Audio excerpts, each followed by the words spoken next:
नमस्कार मित्रांनो, आज आपण मुळशीतील अत्यंत जुन्या पांडवकालीन खंडोबाच्या मंदिराला भेट देणार आहे। ते मंदिर चांदणी चौकापासून 4 किलोमीटरच्या अंतरावर आहे। त्यानंतर मित्रांनो, आज आपण आलो आहे मुळशी तालुक्यातील जेजुरी समजली जाणाऱ्या भुगाव येथील पांडवकालीन खंडोबा मंदिरामध्ये। हे मंदिर म्हणजे मुळशीची जेजुरीच की।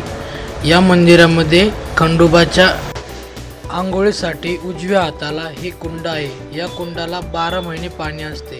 हे सगळीकडे पाणी नाही, पण या कुंडाला तुम्हाला नक्की पाणी मिळेल। हा मंदिराचा परिसर, हा परिसर एकदम स्वच्छ आणि सुंदर आहे। या परिसरामध्ये वर्षभर कार्यक्रम आयोजित केले जातात। सोमवती अमावस्या, देवाचे लग्न या असे बरेच कार्यक्रम या परिसरात घेतले जातात। मंदिराच्या डाव्या बाजूला 2 मंदिर दिसतील। एक मंदिर मळाई माता व दुसरे मंदिर पद्मावती माता। हे 2 अशी प्राचीन काळातील मंदिर आहेत। या मंदिराच्या बरोबर समोर तुम्हाला 4 मंदिरे दिसतील। तर ती 4 मंदिरे कशाची? तर नंदी म्हटल्यावर नक्कीच एक मंदिर शंकराचं व दुसरं मंदिर हनुमान व सगळ्यात शेवटचे मंदिर विठ्ठल रुक्मिणी आणि मधले मंदिर गणपती बाप्पाचं आहे। मुख्य मंदिराच्या समोर तिथे भव्य दगडाची घोड्याची मूर्ती आहे। घोड्या शेजारी रात्रंदिवस जळणारा दिवा तिथे उपलब्ध आहे। चला तर मग आपण आता मुख्य मंदिराकडे जाऊया। मी आता निघालोय मुख्य मंदिराकडे। मुख्य मंदिर पूर्ण दगडाचे होते। हे प्राचीन असल्यामुळे पूर्ण दगडाचे बघायला मिळाले। हे मंदिर पांडवांनी बांधले आहे असे बोलले जाते। तर मी मंदिरा दिशेने आतमध्ये गेलो। तर आतमध्ये गेल्यानंतर मला सर्व तिथे कोरीवकाम दिसले।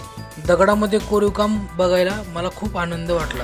मंदिरामध्ये 4 मोठे दगडी खांब आहेत व एक दानपेटी ठेवलेली आहे व कमानीच्या खाली एक मूर्ती सुद्धा आहे। तर ती मूर्ती कशाची? तर ती मूर्ती म्हणजे ओलांडा म्हणतात। म्हणजे ओलांडा म्हणजे असं बोललं जातं की त्या मूर्तीला ओलांडून गेल्याशिवाय दर्शन पूर्ण होत नाही, म्हणून त्याला ओलांडा असे म्हणतात। आता मी चाललोय खंडोबाच्या मुख्य गाभाऱ्यात। मग आतमध्ये गेलो व मला खंडोबाचे दर्शन मनसोक्त मिळाले। असं वाटलं की मी जेजुरीला चालू आहे की काय। त्यामुळे जेजुरीचा आल्याचा आनंद मला आमच्या मुळशीत मिळाला, याचा खूप आनंद झाला। गाभाऱ्यात सर्व मूर्त्या एकदम भारी पद्धतीने सजवल्या होत्या। मी देवाचे दर्शन घेतले आणि कपाळाला भंडारा लावला व मंदिराच्या बाहेर आलो। तर मित्रांनो, मला इथे येऊन खूप आनंद झाला।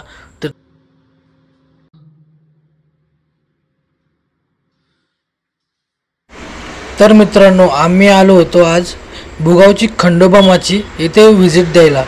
तर आम्हाला इथले मंदिर बघून खूप आनंद झाला। तर तुम्ही कधी येताय मग इथल्या मंदिराला व्हिजिट द्यायला?